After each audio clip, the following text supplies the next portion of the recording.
大家好，歡迎再次一齊嚟到去參與為神州禱告2分鐘。今日咧，我揀選咗喺神州裏邊啲民生需要我哋去守望。咁《工人日報》最近有一篇嘅新聞咁講，唔知大家有冇聽過手搓嘅汽車呢？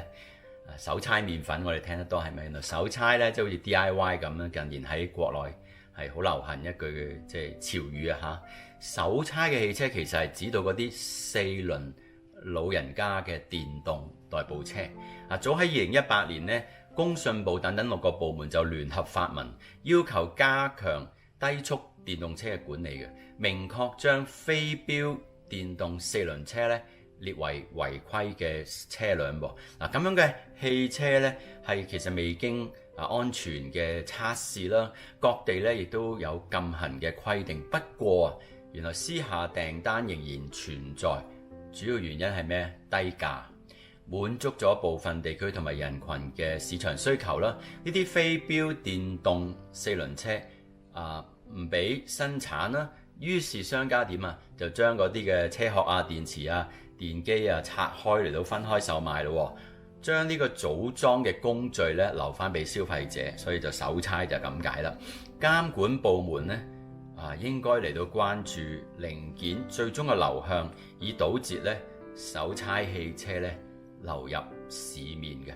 我哋一齊低頭為神州禱告，求主你讓有關當局好好嚟到管制呢啲手搓汽車喺而家市面上出現嘅情況。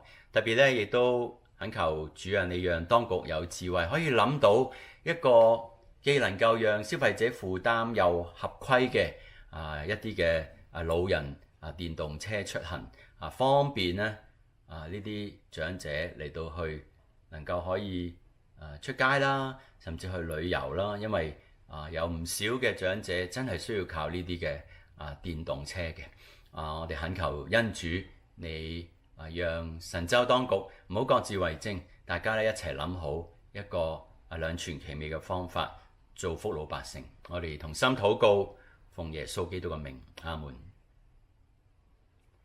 今日嘅為神州禱告2分鐘嚟到呢一度，下個禮拜繼續約定你哋唔好停，一齊守望神州。拜拜。